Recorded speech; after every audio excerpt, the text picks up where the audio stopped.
Hello mga idol.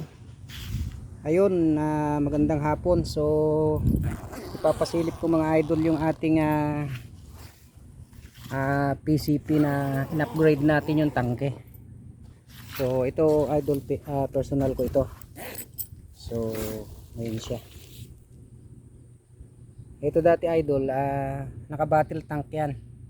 So binago natin, kinonvert natin siya ng itong type ng tangke niya. Ayan. So hindi siya hot sun, ano lang siya, low price lang mga idol. So ayan, iti-test natin ngayon yung performance niya kung hindi ba nagbago. So ito.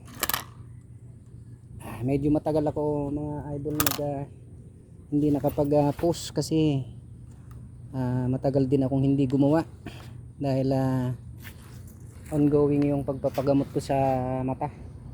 So hindi ako gawa ng maayos. So ayan na siya idol. Ite-test natin yung performance nito kung hindi ba siya nagbago. So ayan. Bali ano din ito mga idol, ang binago ko lang dito is ito. So ayan. Medyo nagkaroon ng gas-gas mga idol yung ating pintura. Kasi nung na pinturahan ko is nagkaroon ng singaw dito sa regulator. Ito. So tinanggal ko ulit para maayos. So ayan, nagkaroon ng gas-gas sa dulo. Pero i-repaint na lang ulit natin mga idol. So ayan, update ko kayo mga idol sa performance nito. Titest lang natin sa 30 meters kung okay naman siguro siya. So yun mga idol. Shout out po sa lahat ng mga nagko-comment at nagla-like sa ating mga video. Ayun, so maraming salamat po mga idol sa panonood ninyo at sa pagsuporta.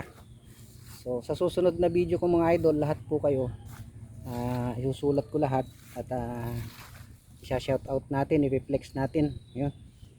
Ayan mga idol, medyo matagal kasi akong hindi nakagawa ng video. So ngayon lang ulit ako nakapag-update sa aking mga ginagawa. Pasensya na kayo kung medyo matagal. So yun mga idol, dun sa mga nagko-comment po, mga nagtatanong mga idol, PM na lang mga idol. Sa susunod na video ko is ilalagay ko na yung aking Facebook account para dun nyo ako i-message. Baka kasi mga idol maban tayo sa YouTube kapag nagbigay ako ng mga details tungkol dun sa mga tinatanong po ninyo.